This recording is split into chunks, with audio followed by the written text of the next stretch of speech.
देखो बेटा, अगर 3 पॉइंट एक ही लाइन में आए तो उन्हें कोलिनियर कहते हैं।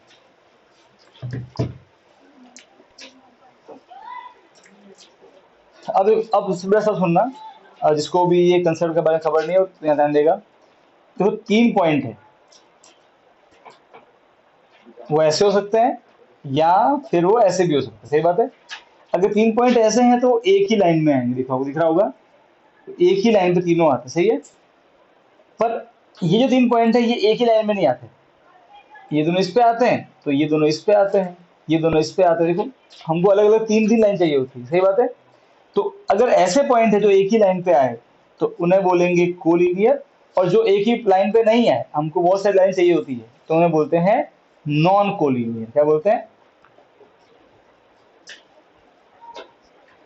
अब एक मिनट, अब सब सुनेंगे एक बार सब। यहाँ पे बहुत खास अब डिस्कशन है, यहाँ से क्वेश्चन बनते हैं। देखो कोलिनियर रानी को क्या मतलब, कोलिनियर एक ही लाइन में आना, ठीक है, तो कोई दिक्कत नहीं है, बढ़िया है। पर अगर पॉइंट कोलिनियर नहीं हुए तो वो एक लाइन में नहीं आएंगे, तो उस केस में ट्रायंगल बनेगा। बात समझ में आ रही है? तो ये जो क्वेश्चन है वो ऐसे ही फ्रेम करेगा, आपको 3 पॉइंट दे देगा, बोलेगा they are collinear or not, check कर लिया। वो पूछेगा, यहाँ पे पूछेगा whether they are forming triangle or not, तो इसका मतलब वो कोलिनियर ही पूछ रहा है, क्योंकि अगर कोलिनियर हुआ तो ट्रायंगल नहीं बनेगा, और अगर कोलिनियर नहीं हुआ तो ट्रायंगल बनेगा। बात समझ में आई? ध्यान रखना, जब भी पॉइंट कोलिनियर नहीं होते हैं, आपको देखो ना यार, एक ही लाइन में नहीं आएंगे भाई। ये दो पॉइंट है, अब मैं एक तीसरा पॉइंट है, या तो इनके बीच में बनाओ या थोड़ा ऊपर नीचे बनाओ। अगर मैं ऊपर गया तो भी ट्रायंगल बन जाएगा, सही बात है। अगर मैं नीचे गया तो भी ट्रायंगल बन जाएगा। तो अगर पॉइंट कोलिनियर नहीं हुए तो क्या बनेगा? They will form a triangle, ठीक है। अगर कोलिनियर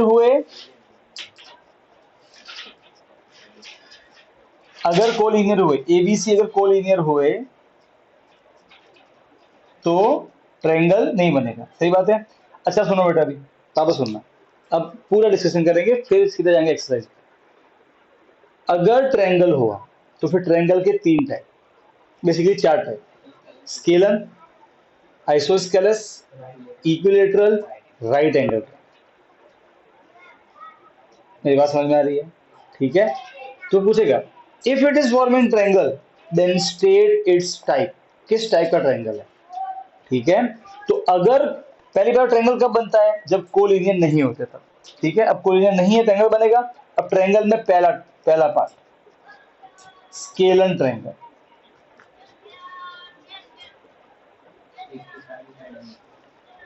तो सभी साइड कैसी होगी? अलग, ऑल 3 साइड डिफरेंट। कैसा दिखेगा? लाइक दैट, मतलब एबीसी है, ओके, तो 5 3 2 ऐसा कुछ है, दो तो नहीं होगा, 4 होगा, वैसे 5 6 लिखना पड़ेगा क्योंकि शर्म होती है, वो छोड़ दो। बस सब साइड अलग अलग आएगी, मतलब A B not equal to B C not equal to इस। ध्यान रखना, कोलिनियर नहीं है तब ये बात चेक करनी है, ठीक है। तो अगर तीनों साइड अलग अलग आई तो क्या बोलोगे? नहीं नहीं नहीं, इसमें भी एक ट्विस्ट है, इसमें भी एक ट्विस्ट है। जो राइट एंगल ट्रायंगल होता है, क्या होता है? Right angle triangle. तो देखो, अगर मान लो कि तुमको ऐसा पूछा एग्जाम में कि बताओ कि किस टाइप का ट्रायंगल है, तो तुम क्या करोगे? सबसे पहले तुम ए बी, बी सी और ए सी निकाल दोगे। बात समझ में आ गई? अरे भाई हाँ के ना, ठीक है। मान लो कि तुम्हारा ए बी 5 आया, बी सी ये आया और ए सी ये आया, ठीक है। फिर तुम क्या करोगे? चुपके से, हम सब जानते हैं कि राइट एंगल ट्रायंगल पे क्या लगता है? Pythagoras theorem. वो क्या होता है? h² = p² + b², ठीक है। तो कितना करोगे तुम, सबका पहले फटाफट स्क्वायर कर देना। ए बी का स्क्वायर कर दो, कितना आया 25। बी सी का स्क्वायर कर दो, कितना आया 36। और ए सी का स्क्वायर करो, कितना आया 9। अब मुझे बताओ, क्या किन्हीं भी दो को ऐड करने पे तीसरा आ रहा है? इन दोनों को ऐड करो स्क्वायर करने के बाद में, क्योंकि बेटा हम जानते हैं कि अगर पाइथागोरस थ्योरम लग गया तो ट्रायंगल क्या होता है, राइट एंगल ट्रायंगल हो सकता है। अरे हाँ के ना, बात समझ में आई कि हाँ? अब वो समझ में आ रहा है कि मैं क्या बोल रहा हूँ, अगर पाइथागोरस थ्योरम लग गया तो क्या होता है, राइट एंगल ट्रायंगल। ठीक है, तो तुमको जब पूछे कि भाई किस टाइप का ट्रायंगल है, तो तुम एक जब ए बी बी सी ऐसे निकाल दो, एक बार उसका स्क्वायर कर देना। ठीक है, क्योंकि हो सकता है कि वो ट्रायंगल राइट एंगल है। ठीक है ना। अब राइट एंगल कैसे मालूम पड़ता है, पाइथागोरस थ्योरम से। तो तुमने तीनों साइड स्क्वायर कर दिया। अब क्या बोलता है पाइथागोरस, दो के स्क्वायर का सम करने पे क्या आना चाहिए, तीसरे का स्क्वायर। तो ये रहा तीनों का स्क्वायर, किसी भी दो को ऐड करो, क्या तीसरा आ रहा है, इन दोनों को ऐड करो 9 नहीं आएगा। ठीक है, इन दोनों को ऐड करो 25 नहीं आएगा। ठीक है, बचा कौन, इन दोनों को ऐड करो, तो कितना आ रहा है 34। नहीं आ रहा है ना, अरे हाँ के ना। अगर मान लो कि अब ये अप्लाई नहीं हो रहा है, तो हम श्योर है कि राइट एंगल ट्रायंगल नहीं है। तो फिर कौन सा ट्रायंगल हो गया, ये स्केलर। अगर मान लो कि ऐसा होता, समझना ट्रायंगल स्केलर नहीं है। ठीक है, पी क्यू आर 5 3 4 ऐसा आ जाता, तो no doubt it is scalene, answer scalene भी सही है। प्लस सो ये ओनली स्केलन है, राइट एंगल ट्रायंगल नहीं, इसमें 90 एंगल नहीं है, एंगल सारे अलग अलग 90 नहीं है, पर ये स्केलन भी है और राइट एंगल ट्रायंगल भी है। कैसे मालूम पड़ा, तो देखो कैसे मालूम पड़ा। अब अगर इस केस में क्या करोगे, तीनों साइड का निकालोगे स्क्वायर, क्या निकालोगे, तो 5 का स्क्वायर 25, क्यू आर का स्क्वायर 16 और पी आर का स्क्वायर 9। अब आप चेक करो, Q R square plus P R square 16 plus 9 कितना हो गया 25, और वो क्या है P Q square, X square is equal to P square plus B square. लग गया पाइथागोरस थ्योरम। तो ये ट्रायंगल ये ओनली स्केलन है। ओके, पर ये क्या है, scalene plus right angle triangle. बात समझ में आ गई,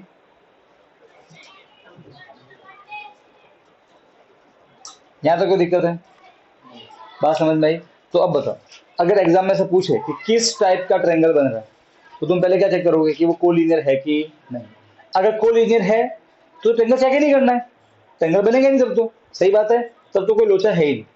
पर अगर कोलिनियर नहीं हुआ, सही बात है, तो फिर ट्रायंगल का कोई टाइप होगा, या तो वो स्केलन होगा, आइसोस्केलस होगा, या इक्विलेटरल या राइट एंगल होगा। सही है, जब भी तुम ट्रायंगल के तीन साइड निकाल दोगे, ए बी बी सी और ए सी, मतलब तुमको 3 बार लगाना पड़ेगा डिस्टेंस फॉर्मूला। सही बात है, ओके। एक बार तुम तीनों का स्क्वायर करोगे, क्या करोगे, स्क्वायर। फिर जब तुम तीनों का स्क्वायर करोगे, तो फिर तुमको चेक करना कि किन दो को ऐड करने पे तीसरा आ रहा है। अगर दो को ऐड करने पे तीसरा आ जाता, समझ जाना कि वो राइट एंगल भी है। तो मान लो कि एक ट्रायंगल स्केलन है, सब साइड अलग अलग स्केलन हो गया, पर इसमें ये अप्लाई हो रहा है, हाँ क्या ना। तो क्या बोलोगे, this is scalene and right angle triangle. बात समझ में आ गई, कोई दिक्कत नहीं है। ये पहला कंडीशन इसका स्केलन था। अब या तो ट्रायंगल स्केलन होगा, या फिर ट्रायंगल क्या होगा, सेकंड प्रॉपर्टी, सेकंड ट्रायंगल क्या होता है, आइसोस्केलस। सही बात है, दो साइड से। सो सेकंड होता है आइसो स्केलस ट्रायंगल, मतलब दो साइड से। सही है, तो मान लो कि ट्रायंगल है ये एक्स वाई जेड, तुमने 3 बार लगाया डिस्टेंस फॉर्मूला, ये 2 आया, ये 2 आया, ये 7 आया, तो तुम देखो कि हाँ सर दो साइड इक्वल आ रही है आइसोस्केलस। पर ये आइसोस्केलस और राइट एंगल भी हो सकता है, तो वो कैसे कंफर्म होगा। एक और चीज, ये राइट एंगल ट्रायंगल, इसका मतलब ये नहीं कि ये स्केलन नहीं है, ये स्केलन भी है, इसके बाद दोनों गुण है। बात समझ में आई, अरे भाई हाँ के ना, क्लियर है। ठीक है, ये केवल स्केलन है, इसके पास राइट एंगल वाला गुण नहीं है, जैसे कि ये केवल ये आइसोस्केलस है, क्या ये राइट एंगल ट्रायंगल है कि नहीं है, मतलब क्या इसका एंगल 90 है कि नहीं है, ये कैसे कंफर्म होगा, एक बार तीनों का स्क्वायर कर देना। तो 2 का स्क्वायर 4, इस वाले 2 का स्क्वायर 4, इस वाले 7 का स्क्वायर 49। अब किसी को दो को ऐड करने में तीसरा आ रहा है क्या? जो दो छोटे वाले हैं उनको ऐड करो, छोटे वालों को। ये आ रहा है क्या? नहीं आ रहा है ना, खत्म। मतलब ये केवल आइसोस्केलस राइट एंगल ट्रायंगल नहीं। कोई दिक्कत? अरे बोलो महाराज। नहीं, ठीक है। अच्छा, तो ये ओनली आइसोस्केलस।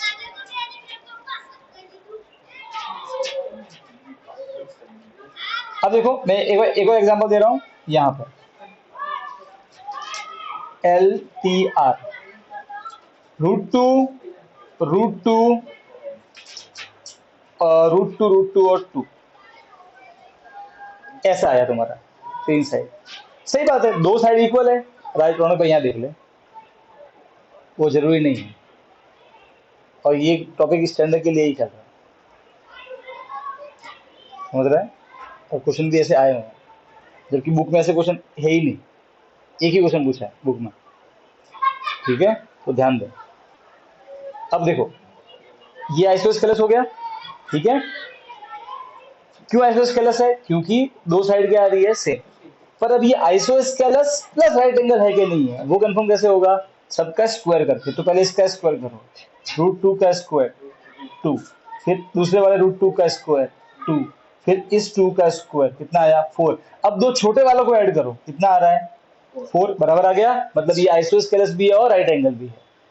इसको बोलेंगे आइसोस्केलस राइट एंगल ट्रायंगल, इसे बोलेंगे स्केलर राइट एंगल ट्रायंगल।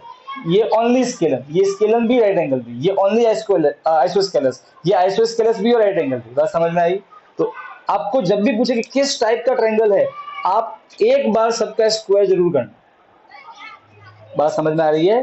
ठीक है, तब तब तब वो कंफर्म होगा। क्योंकि देखो, हम डिस्टेंस फॉर्मूला से साइड की लेंथ तो मालूम कर सकते हैं, अरे हाँ के ना।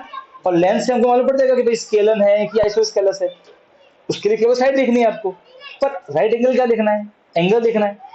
सही बात है, एंगल तो मालूम पड़ेगा डिस्टेंस फॉर्मूला से। फिर एंगल कौन बताएगा आपको? पाइथागोरस थ्योरम, कि वो केवल किस पे अप्लाई होता है? Right angle. इसलिए ये कर रहे हैं। बात समझ में आ रही है? तो केवल डिस्टेंस फॉर्मूला से आपको कभी भी राइट एंगल के बारे में मालूम नहीं पड़ेगा। राइट एंगल के लिए आपको अलग से क्या करना पड़ेगा? ये वाला पार्ट अप्लाई करना पड़ेगा, ये आपको रफ में अप्लाई करना है। ठीक है, बाद में लिख देगा हाँ this is also right angle triangle. तो ये राइट एंगल ट्रायंगल है, तो ये आइसोस्केलस भी है,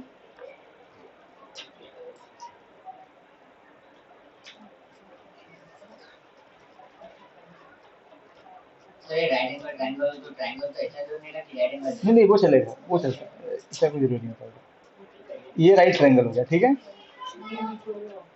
अब आता है लास्ट में इक्विलेटर। देखो इक्विलेटर में कोई मगजमारी नहीं है, वो कभी भी राइट एंगल नहीं होगा। क्यों? क्योंकि प्रॉपर्टी है इक्विलेटर एंगल की, सारे एंगल 60 होते हैं। अरे भाई हाँ के ना, पढ़ा है ना 9th में, इक्विलेटर में सारे एंगल 60, तो वहां तो कोई लोचा ही नहीं। अगर ट्रायंगल इक्विलेटर है तो आपको वो स्क्वायर करना ही नहीं है। तो इक्विलेटर क्या होता है? सब साइड कैसी आएगी? इक्वल, ठीक है। तो तीन साइड इक्वल, तो सिंपल है, वो तो हो गया कि ए बी सी है, सब 3 3 आ गया। मान लो फॉर्मूला लगाया, डिस्टेंस फॉर्मूला, सब 3 3 आ रहे हैं, सब साइड सेम, ट्रायंगल क्या हो गया? इक्विलेटर। क्लियर है?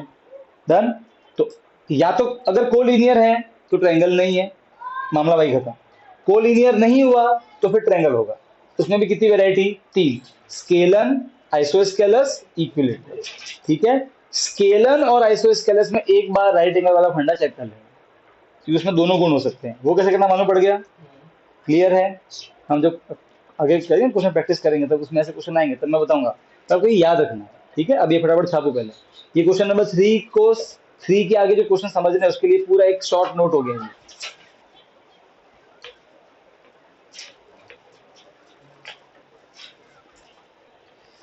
अभी थोड़े बहुत शॉर्ट नोट ही चल रहा है, ठीक है ना, क्वेश्चन मैं भी करा नहीं रहा हूँ। Condition for collinearity, 3 point collinear, condition क्या है उसकी? देखो 3 पॉइंट ये रहे जो कि कोलिनियर है, ए बी और सी, या फिर पी क्यू आर, जो भी है। ठीक है, तो कंडीशन ये है कि A B plus B C, इन दोनों को जोड़ो तो ये तीसरा है। समझ गए? आएगा सीधी बात, इन दोनों को जोड़ो तो ये पूरा आएगा कि नहीं आएगा? तो A B plus B C is equal to A C, ये कंडीशन है कोलिनियरिटी। अगर ये लागू हो जाए तो कोलिनियर है, अगर ये लागू नहीं हो मतलब ट्रायंगल बनेगा। बात समझ में आ गई। अब इसी को अपन अप्लाई करेंगे अपने क्वेश्चन नंबर थर्ड पे। तो थर्ड में क्या लिखा हुआ है, डिटरमाइन इफ द पॉइंट, पहला पॉइंट है 1,5, दूसरा पॉइंट है 2,3 और तीसरा पॉइंट है -2, -11 आर कोलिनियर। चेक करना है कि वो कोलिनियर है कि नहीं। अब एबीसी हम अपने मन से लिखेंगे, ठीक है, एबीसी अपने मन से, ये पहला ए, और बेटा प्लीज याद रखो अतरंगी काम करना मत, एबीसी लाइन से लिखना, ए बी सी ऐसा मत करना, ठीक है, क्योंकि जो कंडीशन लिखते हैं उसमें हम लाइन से लिखते हैं पॉइंट, अपने सिंपल रखना है A B C, that's it, हो गया। अब पहले क्या निकालेंगे, ए बी, ए बी का मतलब क्या होता है, डिस्टेंस, अरे हाँ के ना, तो पहले निकालना है ए बी, ठीक है, ए ये रहा, बी ये रहा, ये x1 y1 और ये x2 y2, क्या निकालना है, डिस्टेंस। डिस्टेंस क्या होता है, x2 √ x2 - x1। एग्जाम में आप फॉर्मूला लिखोगे, मैं अभी लिख नहीं रहा हूँ, ऑलरेडी हम लिखते हैं बहुत बार, एग्जाम में फॉर्मूला लिख के फिर पुट करना। अच्छा मुझे बताओ इस क्वेश्चन में कितनी बार लगेगा डिस्टेंस फॉर्मूला, 3 बार, आपको एक बार लिखना, अगर स्टार्टिंग में लगाओ ना तो एक बार लिख देना, बाद में हर बार लिखने की जरूरत नहीं, फिर आप सीधी वैल्यू पुट कर सकते हो, ठीक है। x2 - x1 का whole square plus y2 - y1 का होल स्क्वायर, 2 - 1 कितना होता है, 1 का स्क्वायर, ये कितना हो जाएगा, -2 का स्क्वायर, 1 का स्क्वायर 1, माइनस का स्क्वायर प्लस 2 का स्क्वायर 4, 1 + 4 कितना हो गया बेटा 5, √5 यूनिट, क्या आ गया। अब हम निकालेंगे BC, ठीक है, ये निकाल देते BC। तो BC में B कितना है 2,3 और C कितना है -2, -1। अब वापस ले लो, x1 y1 x2 y2, तो BC क्या हो जाएगा, √of x2 - x1 का whole square plus y2 - y1 का होल स्क्वायर, तो BC आ जाएगा √of, sign same same add हो जाएंगे, 2 और 2 4 और माइनस, तो -4 का होल स्क्वायर, ये साइन सेम सेम ऐड हो जाएंगे, 11 और 3 14 और -14 का होल स्क्वायर, माइनस का स्क्वायर प्लस 4 का 16 और माइनस का स्क्वायर प्लस 14 का 196, दोनों को ऐड करेंगे 12 9 10 11 का सिल्का 1 212 आएगा, √212। अब बेटा काम कर सकते हैं हम, 212 का एलसीएम ले सकते हैं, ठीक है, तो चेक करते क्या आंसर आता है, ठीक है, 21062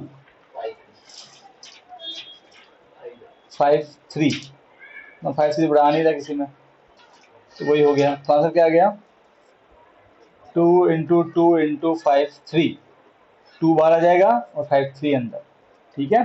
फिर निकालना है हमको AC,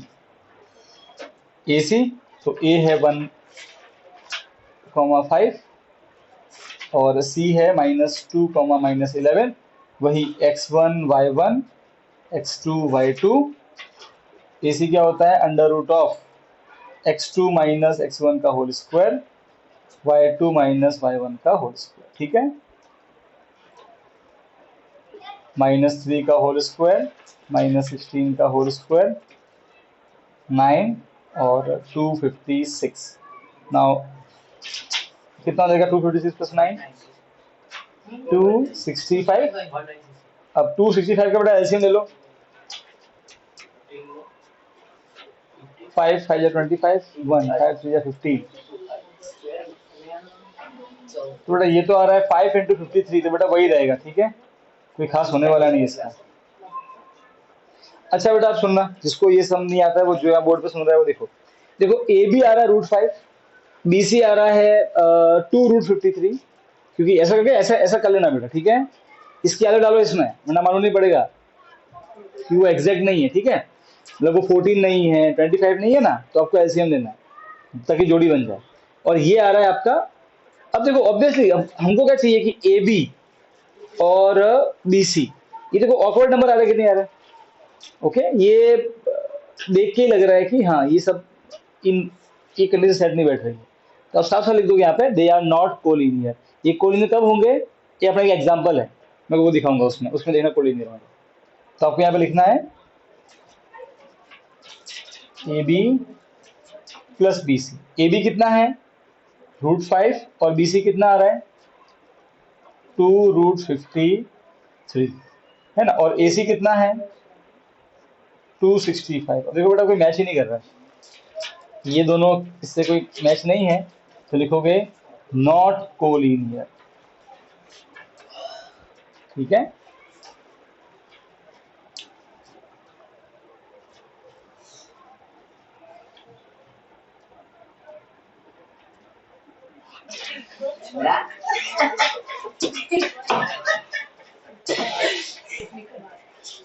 सर ये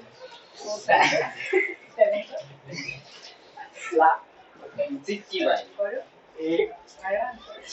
ओके सर सर सर ये साइड साइड इक्वल और डायगोनल इक्वल तो स्क्वायर होता है ना। ओके। फोर्थ क्वेश्चन वाला सब देखना बेटा, जिसने नहीं किया है। इसमें पूछा है कि ट्रायंगल, तो क्या पूछा है, चेक वेदर, क्वेश्चन में पढ़ना, चेक वेदर ये 3 point are the vertices of an isosceles triangle. In short आपको एक सेकेंड, इन शॉर्ट चेक करना है कोलिनियर है कि नहीं। कोलिनियर है तो ट्रायंगल नहीं बनेगा। यहाँ देखो, यहाँ देखो, ओए सब सुनो, ओए सब सुनो भी, सब सुनो, ये इतना जल्दबाजी करते हो आप लोग। मान लो कि आपका ए बी है, मैंने पूछा क्वेश्चन कि चेक करो कि आइसोसेल है कि नहीं। आपने ए बी निकाला, आपने बी सी निकाला और आपने ए सी निकाला। सर मजा आ गया, दबड़को 2+2 4 ना सर, दो साइड इक्वल आ गई आइसोस्केलस। अबे तीतर ये कोलिनियर है, A B plus B C 4 आया, ए सी के बराबर आया कि नहीं आया, तो ये कोलिनियर है, ट्रायंगल बनेगा ही नहीं, तो कहाँ आइसोस्केलस। समझे, तो पहले चेक करो कि कोलिनियर है कि नहीं है। अगर कोलिनियर हो तो ट्रायंगल है ही नहीं। अगर कोलिनियर नहीं हो, ऐसा आ जाए कि 2 और 2 4 और इधर 5 सेम नहीं आ रहा, तो वो नहीं कोलिनियर नहीं है। और क्योंकि दो चीज सेम आ रही है तो आइसोस्केलस, तब बोलना है। मतलब पहले आपको कोलिनियर चेक करना ही करना है, समझ गए, तभी मालूम पड़ेगा ट्रायंगल है कि नहीं है। बस अब लगाना 3 बार फॉर्मूला है ना, मैं फटाफट लगा रहा हूँ, देख लो।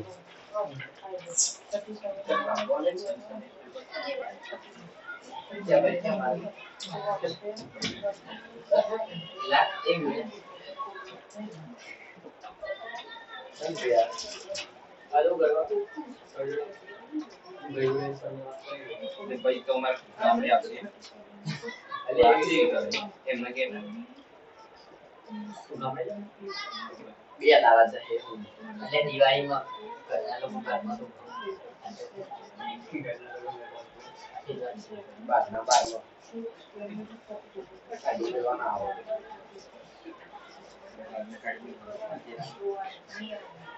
દિવાળી જ આવે દિવાળી પછી આવવાની વાત છે તો ગિરીશન ચાલી જો બોન ગયા तो भाई तू तारी बात का है आपको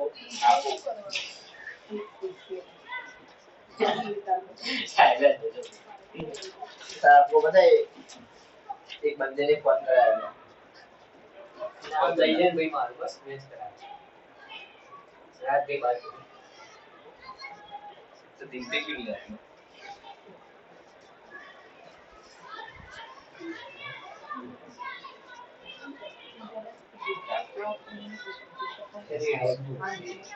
रेडियो वाला है ना चाहो भी काफी डाल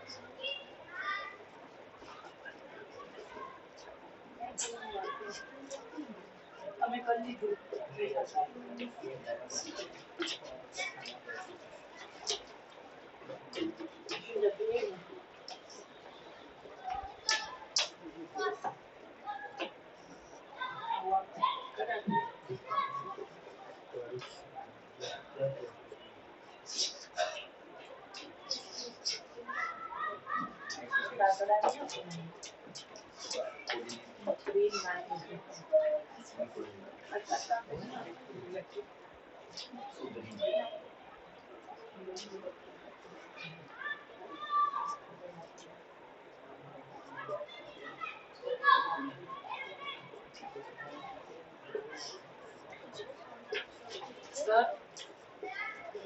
सीट वाले में क्या करना है?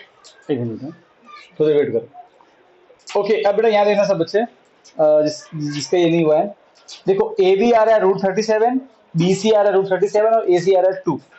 अब ये कोलिनियर है कि नहीं? कंडीशन क्या होती है कोलिनियर की कि A B plus B C. तो पहले ए बी देखो कितना है √37 और बी सी कितना है √37। तो बेटा एक्स प्लस एक्स कितना होता है 2x, तो √37 प्लस √37 2√37, सही बात है, कोई नंबर नहीं मतलब 1 है ना, तो ऐड हो जाएंगे। और AC कितना है 2। अब बेटा बताओ 2 और ये 2√37 का इक्वल है क्या दोनों? नहीं है, अरे हाँ के ना, क्या है चालू? तो ये दोनों ये इक्वल नहीं है। जब इक्वल नहीं है तो क्या बोलोगे? नॉट कोलिनियर, सही बात है, ये कोलिनियर नहीं है। अब ये कोलिनियर नहीं है मतलब क्या बना रहे हैं? ट्रायंगल। कोलिनियर नहीं है मतलब क्या बना रहे हैं? ट्रायंगल, ठीक है। अब ट्रायंगल बन रहा था, देखो ए बी और बी सी दोनों साइड इक्वल आ रही है कि नहीं आ रही है? आ रही है, मतलब क्या हो गया? Isosceles triangle. तो आप ऐसे ऐसे ट्रायंगल ड्रॉ कर देना, ठीक है, वहां लिख देना ए बी सी। ए बी कितना है √37, बी सी कितना आया √37 और ए सी कितना है 2। दो साइड इक्वल है, कौन सा ट्रायंगल है? Isosceles triangle.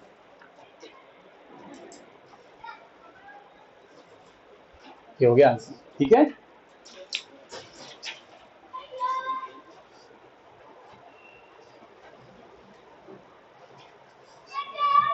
हाँ बेटा देखिए डिस्टेंस दिया हुआ है, पी क्यू का, पी क्यू है ना उसका, इसका आंसर 10 है, तो डिस्टेंस हमें लगा दोनों पे और सीधा आंसर लिख दे 10। किया वो क्या मुझसे कहा दे देता। नहीं किया ना तो अब वो ये उसी का है, अब वो छोड़ दो, अभी इस पे ध्यान देना। तो ये क्वेश्चन नंबर 6 का है ना? 6 ऑफ है दोनों के लिए। तो चल हो गया है तो चलेगा ना? हाँ हाँ चलेगा।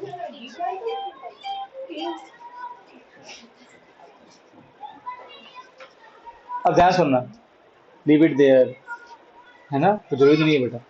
कौन सी रेस चल रही है?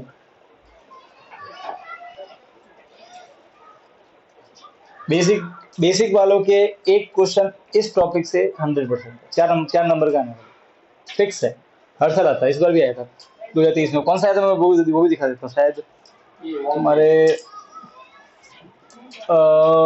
जो 6 का फर्स्ट है ना, ये था I think so, type of coordinator ढूंढना था। देखो पहली बात कोऑर्डिनेटर क्या होता है, बियोला को आता ही है, तो सुनना है ना। हाँ, क्या होता है कोऑर्डिनेटर? 4 साइड वाला। ट्रायंगल क्या होता है? 3 साइड। ट्रायंगल कैसा बनेगा? आइसोस्केलस, इक्विलेटरल, चेक करना आ गया हमको, है ना। कंडीशन पढ़ ली हमने जस्ट, 3 कंडीशन पढ़ी ना यहाँ पे, ठीक। अब अगर कोई 4 साइड वाला फोटो है वो कहता है कोऑर्डिनेटर, ठीक है, तो बेसिकली 4 साइड होनी चाहिए उसके पास, कि पी क्यू आर एस। अब जो कोऑर्डिनेटर है उसमें एक कहलाता है पैरेललोग्राम, सही बात है,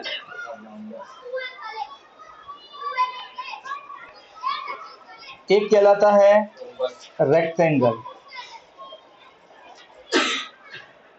एक कहलाता है रोम्बस, और लास्ट में होता है स्क्वायर। और भी होता है, पीसीएम भी होता है, पर हमको ये 4 ध्यान रखना है, ठीक है। अब ये फोटो पैरेललोग्राम है, ये चारों कोऑर्डिनेटर ही है, ठीक है, इन सभी में 4 साइड होती है, बस अलग, इसके हम सब इंसान है पर हम सब के अलग अलग नाम है कि नहीं है। वैसे अलग अलग कोऑर्डिनेटर के नाम होते हैं, किसी का नाम पैरेललोग्राम होता है, किसी का नाम रेक्टेंगल होता है, किसी का नाम रोम्बस होता है, किसी का नाम स्क्वायर होता है, सही है। पर हमें कैसे मालूम पड़ेगा?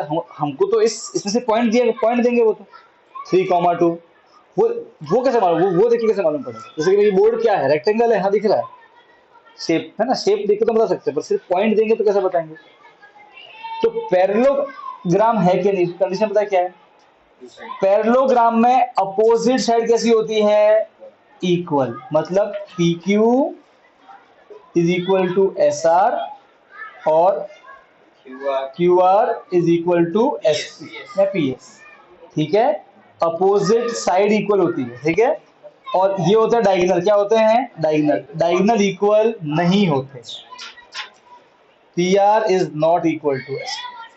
तो अगर आपको कोऑर्डिनेटर अब 4 पॉइंट दे दिए जाए और पूछे कौन सा कोऑर्डिनेटर, आपको 6 बार लगाना डिस्टेंस फार्मूला, 1 2 3 4 5 6 लगा दिया। फिर अगर अपोजिट साइड इक्वल आ जाए और डायगोनल इक्वल ना आए तो क्या बोलोगे? पैरेललोग्राम। रेक्टेंगल और पैरेललोग्राम में क्या फर्क है सुनना।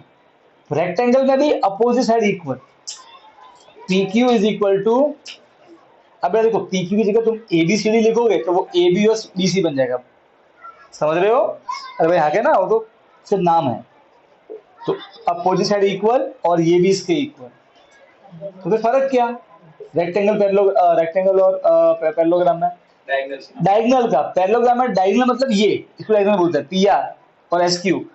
पैरेललोग्राम में ये इक्वल नहीं होते, मतलब अगर ये 10 तो ये 8, और रेक्टेंगल में ये इक्वल होंगे। पी आर अगर 7 तो एस क्यू भी 7 होगा रेक्टेंगल में, बस समझ में आई? तो रेक्टेंगल में P R is equal to S Q. ध्यान रखना बेटा, रेक्टेंगल में देखो 7 7 3 3 और ये 8 और ये 8 ऐसा आएगा सभी, ये इक्वल, हाँ ये इक्वल नहीं है, ये दो साइड ये इक्वल नहीं होंगे, ठीक है? अब अगर रोम्बस, तो रोम्बस क्या होता है? रोम्बस में सब साइड इक्वल होती है, सारी साइड, ऑल साइड इक्वल, ये सब इक्वल, चारों इक्वल होंगे साइड। तो क्या होगा? P Q is equal to Q R is equal to R S is equal to S P. बात समझ में आई? स्क्वायर में भी ऐसा ही होता है, सब साइड इक्वल होती है। तो फिर फर्क क्या दोनों में? स्क्वायर में भी ऑल साइड्स इक्वल, रोम्बस में भी all side equal, parallelogram rectangle में केवल अपोजिट वाले इक्वल, ठीक है? हाँ। तो फिर फर्क क्या रोम्बस और स्क्वायर में? फर्क है डायगोनल का। रोम्बस में डायगोनल इक्वल नहीं होते, मतलब पी आर और एस क्यू इक्वल नहीं आएगा, ठीक है? पर इसमें इक्वल है, बस कितना फर्क, बस समझ में आ गई? तो अब आपको 6 बार लगाना है डिस्टेंस फार्मूला, ठीक है? अब एक काम करोगे आप, ये समझना, ये लिख दो। फिर आप जो ये क्वेश्चन 6 का फर्स्ट है, इसको पहले वाले को, अच्छा अगेन, अब बेटा प्लीज जिसको भी शौक है डिजाइन करने का, पी फिर लास्ट वाला क्यू फिर बीच वाला आर, ऐसा नहीं करना, लाइन से लेना पी क्यू आर एस, ठीक है? फिर 6 बार निकालो डिस्टेंस, एक बार पी क्यू निकालो, एक बार ऐसा P Q Q R are S S P, ये और ये निकालो, ठीक है? कितना करना है पहले ये लिख दो फटाफट से, 6 डिस्टेंस और एक बार मैं निकालो, ठीक है ना? फिर चलो मैं आपको लास्ट में करवाऊंगा, ठीक है? तो कुछ करना नहीं है, यही करना है जो अपने यहाँ पे लिखा है।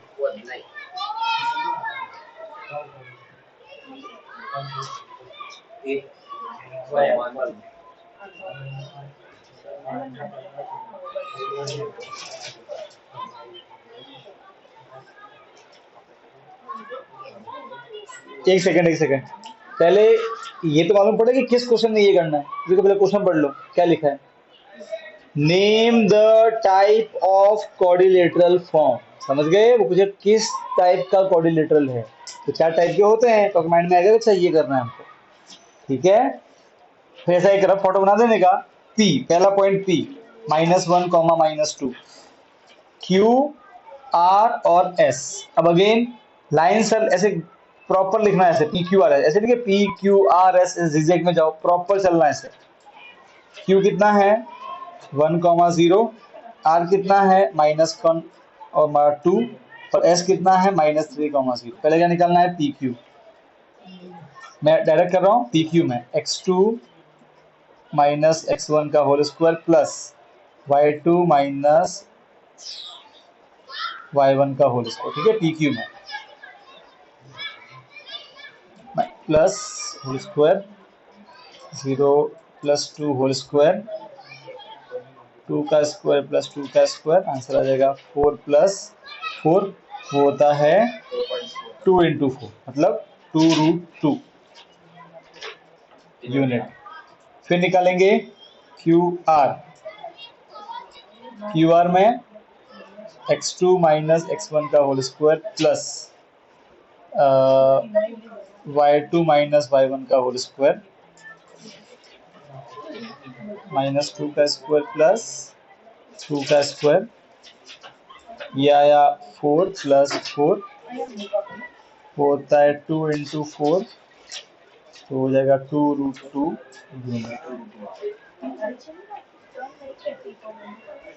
P Q R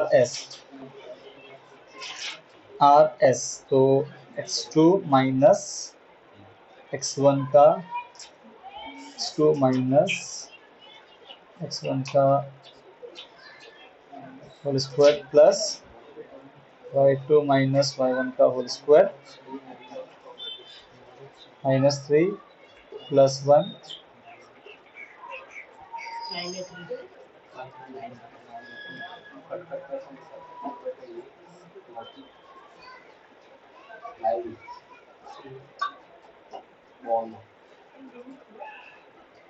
P Q R S S P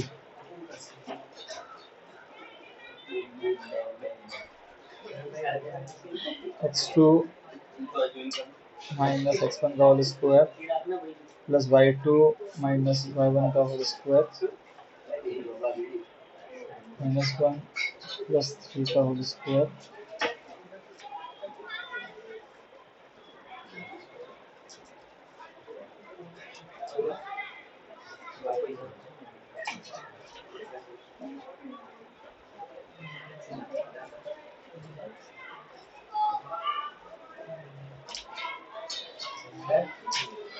क्या हुआ? सर ये इसमें y की दो वैल्यू आ रही है तो दो सही करेक्ट। हाँ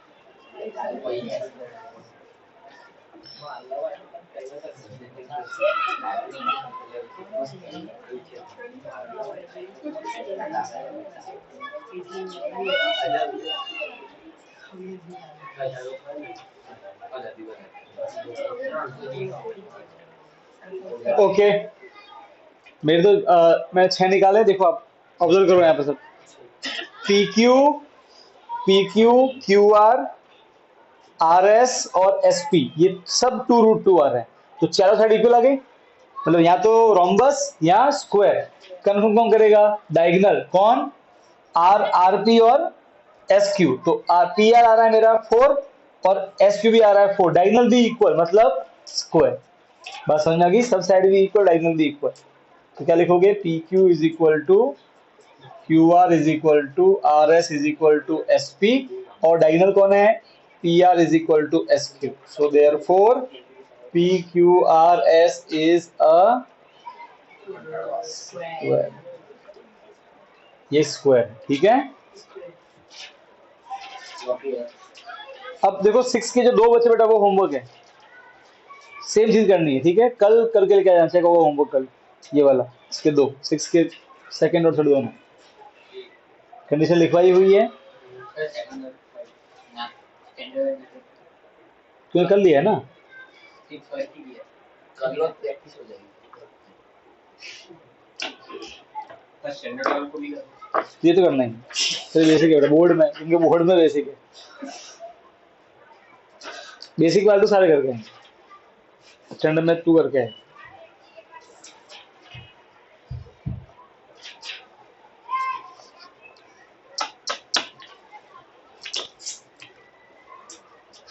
स्टैंडर्ड लेके बीबी क्लियर करना है हाँ, सर। इमेज का फिर इमेज का मतलब कौन सी इमेज? उधर स्टैंडर्ड लेके बीबी क्लियर है, बेसिक लेके बीबी क्लियर है। तुझे क्या मतलब, कोई तेरे बारे में क्या सोचता है? इसमें क्या इमेज होती है? इमेज तेरी खुद की नजर में होनी चाहिए, इंसान खुद की नजर में नहीं गिरना चाहिए, समझ गया? ये मायने रखो। ना काम बनता पड़ जाएगा।